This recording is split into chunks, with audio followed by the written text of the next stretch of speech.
He was always passionate about cars and today owns a fleet of them. It's not just for him, it's also for people like you and me, and that too with the luxury of a chauffeur. All of this just a phone call away.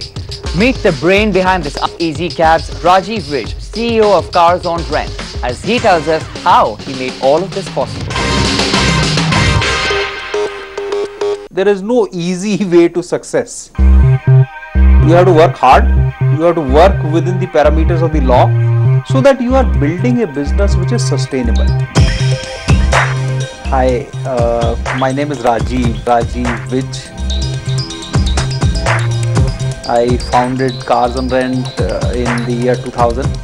So it's been about 10 years that I've been running this company.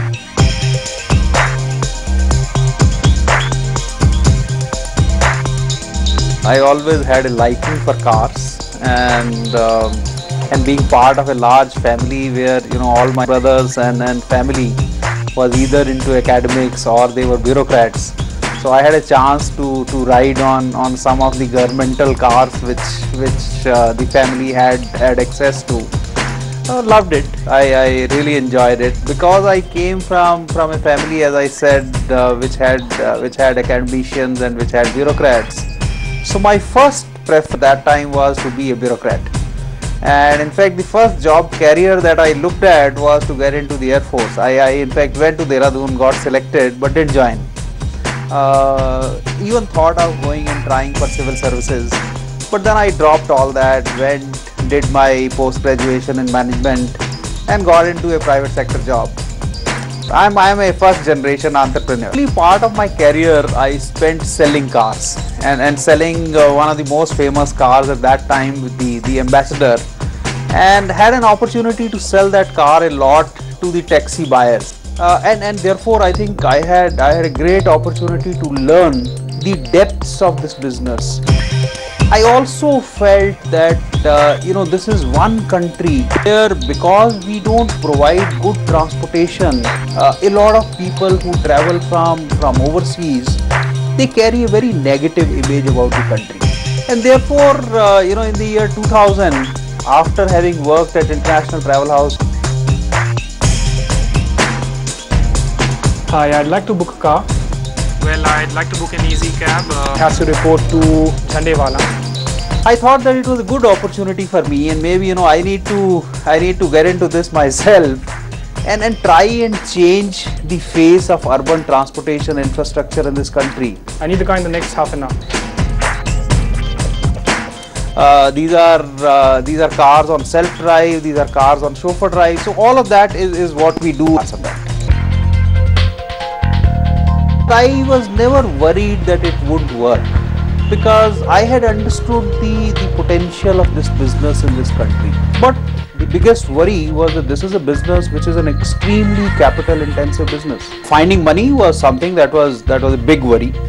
First support that came in was of course from within the family. So I invested whatever money I could leverage from the family and invested into the business. I think second support that I got was from the ICICI Bank. We approached Hertz, which is the largest car rental company in the world, to take licensee rights from them for India territory. Hertz always, in every market that they go to, they get into a relationship with a large company in that country. So I said, if you are looking for that, then I'm not the one. But what I bring to the table is understanding, knowledge and commitment to this industry. And I said, I know that if I do my business right, then money will come. And that also helped me at that point of time to convince the Hertz Corporation to give their licensee rights to me. Money has happened, and we did the business right. We did our things right. We remained focused. We built a good team. We started investing on the right areas. We started investing on our people. In the first year, we did a business of about 1 crore. In the second year, we did a business of 6 crore. About 25 times of the business that we did first 1 year, we now do it in 1 month. I read a lot of books which are written by successful people. I have read books by Ayakoka. I have read books from Indian authors who have been successful. I've read Mr. Premji, Narayan Murthy. Also, I've read some political leaders. I mean, because they're all successful people. I don't want to name any organizations, but there are large business houses which have come into this business and have not been able to grow the business. Their businesses have collapsed. They have not been able to run the businesses. It is hard business. It is tough business. You have to understand the business potential. You have to have right things in place at the right time in any business. I know a lot of businesses where people focus on trying to make money not from the business but by saving on taxes, by doing things which are not ethically permitted, which are not permitted by law. They fail. They say that any business that you want to build, you have to first identify a need. There are a lot that people need, but it should be a critical need that people have, that there is market for.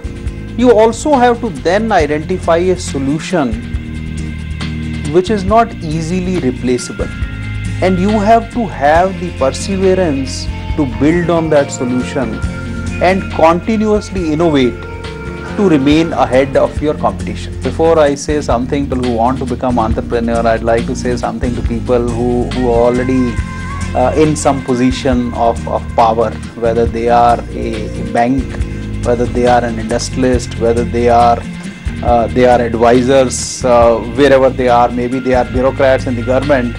They must encourage entrepreneurship in this country, because that is something which is critical. On the other end, I think it's also very important for all those who are aspiring to be entrepreneurs, and I wish they become even bigger than me and many times bigger than me. They must have a clear understanding of the industry that they want to get into.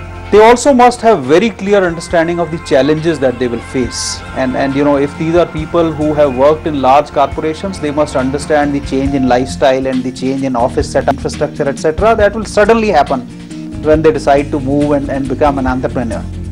Initial periods were tough, but I'm very happy, and today it's a very happy situation that I find that I have a setup where I have about 550 people who work in the company. There are about 6,000 drivers who run their household through a relationship with this company. There are relationships in the industry. There are banks, there are private equity players who are there. The company has been recognized. So these are all good feelings, and you, your family, everybody is proud of that. And that I'm sure a lot of aspirants will achieve.